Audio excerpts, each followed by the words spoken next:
Hey everyone, welcome back to my YouTube channel Let's Code for Fun, and welcome back to my playlist The Wrong Way.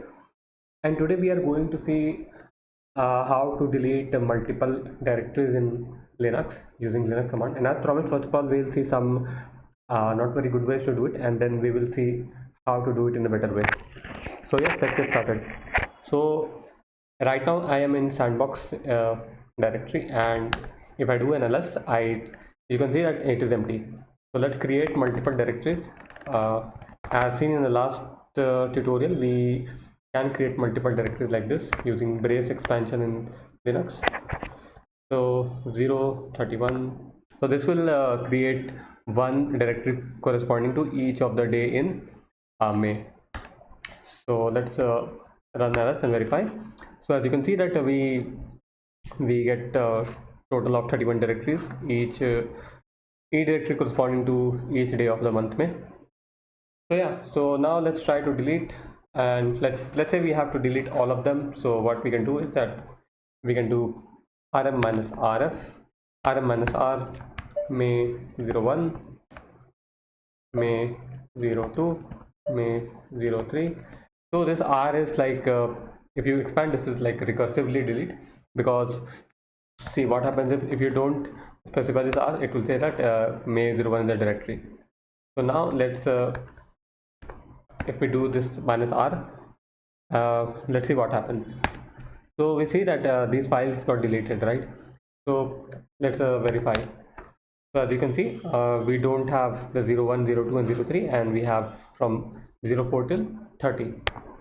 So as you, let's say now we have to delete all the folders, right, all the directories. So as you can see that this is a little tedious. Let me clean this. So as you can see that it is very tedious to write rm and then we use like names all the directories. So what we can do is we can just specify wildcard.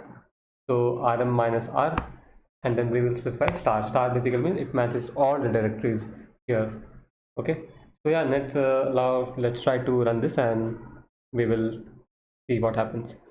So let's run this, and as you can see that now we have an empty directory, which is all the directories here which got deleted. So as you can see, this process can be a little a little dangerous, because what happens is that you if you accidentally give this command, it will delete all the directories and its subdirectories. So what you can do instead is let's recreate all these files. Not touch dir, and we have all the directories again. So instead of doing just rm minus r and then star, we will do rm minus ri. Okay, so let's see what happens first. So when we do I, it basically says interactive. So now it will ask for you. If you say y, it will delete. If you say n, or if you don't say anything, it will just skip. If let's say I say n, it won't delete the second one. So let's say for 3 I say y, then 4 I say y, then 5 I say n, 6 I say y. Now let's like cancel this command, and let's try to run this again, like see which are directories are there. So for 1 I said y, so it got deleted. For 2 I said n, so it's still here. For 3 and 4 I said y, so 3 and 4 got deleted. Similarly for 6 it got deleted, and others one are present here. So yeah, this is a better way to do it. One very important thing to keep in mind is that okay, let's demonstrate this.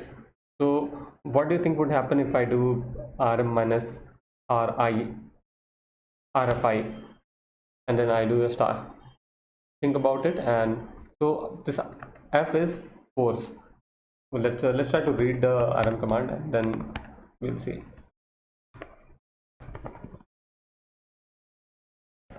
Okay, so ignore non-existent files and arguments, never prompt. So it says never prompt. Let's try to, there's this little bit of caveat here. So if I do rm minus rif, first let's see the directories again. So if I do rm minus rif and then I do a star, so all my files will be gone. you can see that we have an empty directory.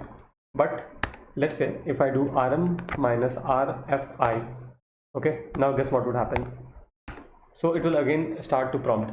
So the order of these flags matter here. So if f is placed before I, so uh, I will take precedence. So f will be ignored, it will anyway ask.